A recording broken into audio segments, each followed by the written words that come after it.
Selamat pagi hari ini. Bagaimana kabar kamu hari ini? Baik, Pak. Oh iya, apakah kamu tahu kenapa Bapak memanggil kamu ke sini? Tidak, Pak. Jadi begini saat ini, apakah kamu sadar beberapa hari ini kamu sering datang terlambat? Iya, Pak. Bapak lihat juga, sekarang kamu terlihat lemah dan lesu saat belajar di kelas. Apakah kamu bisa jelaskan kenapa kamu melakukan hal tersebut? Jadi begini, Pak. Sebelumnya saya minta maaf karena belakang ini saya sering datang terlambat, tetapi saya melakukan hal tersebut bukan sengaja, Pak. Terus kalau tidak sengaja, kenapa? Karena saya harus menjaga adik saya terlebih dahulu, Pak. Ibu dan ayah saya pagi-pagi sudah berangkat ke kebun dan jam 7.40 biasa baru sampai ke rumah. Oh, jadi begitu. Sekarang Bapak mengerti kenapa kamu datang terlambat dan sering terlihat kelelahan di dalam kelas. Bapak salut dan sangat menghargai usahamu untuk membantu orang tuamu. Terima kasih, Pak.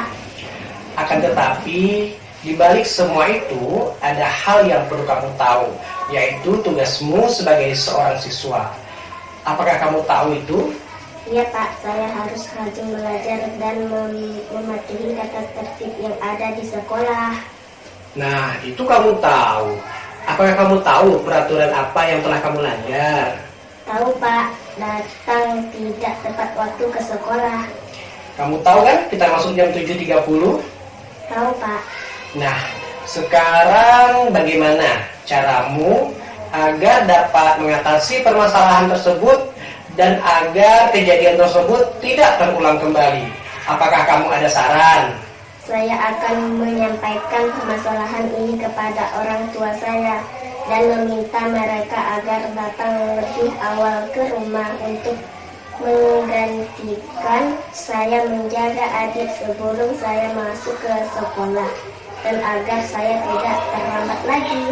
Baiklah, Bapak terima saranmu ya. Dan Bapak harap kamu berjanji tidak terlambat lagi. Bisa kan? Iya, Pak.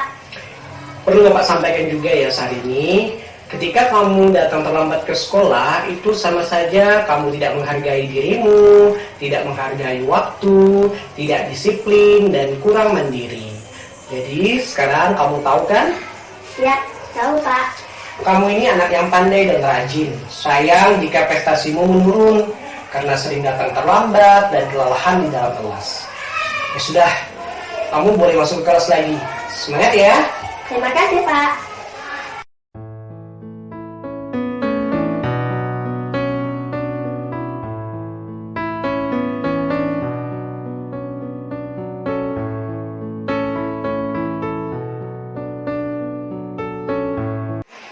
Selamat pagi, Coki.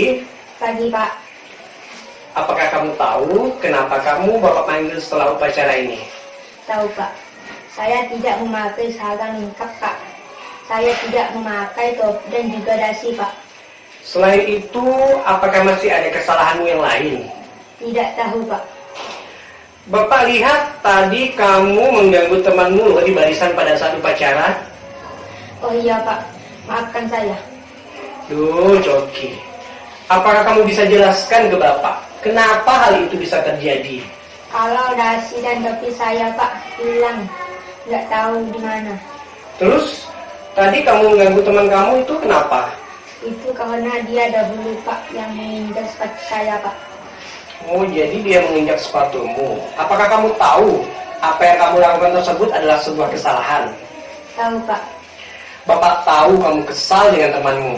Tapi, apakah membalas hingga membuat keributan pada saat upacara tadi itu merupakan hal yang benar untuk dilakukan? Tidak, Pak. Bapak harap kamu dapat belajar mengendalikan emosi lagi ya, nak. Dan ingat, membalas perbuatan temanmu itu juga bukan hal yang benar. Mengerti, Pak. Nah, untuk masalah topi sama dasimu bagaimana? Saya akan mencarinya lagi di rumah nanti sepulang sekolah, Pak. Dan jika tidak ketemu, saya akan meminta orang tua saya untuk membelikannya. Baik, Bapak ingin hari Senin nanti kamu sudah berpakaian lengkap. Bisa kan kamu berjanji sama Bapak? Bisa, Pak. Perlu Bapak sampaikan kepadamu ya Coki, ketika kamu melakukan kesalahan yang berulang-ulang, itu sama saja kamu tidak menghargai dirimu sendiri dan orang lain. Dan juga kamu bisa dibilang tidak disiplin. Sekarang kamu paham kan kenapa Bapak mengatakan seperti ini? Paham, Pak. Yaitu agar saya menjadi orang yang disiplin dan menghargai diri sendiri dan orang lain. Ya sudah, kamu boleh masuk ke kelas. Semangat terus ya. Siap, Pak. Terima kasih.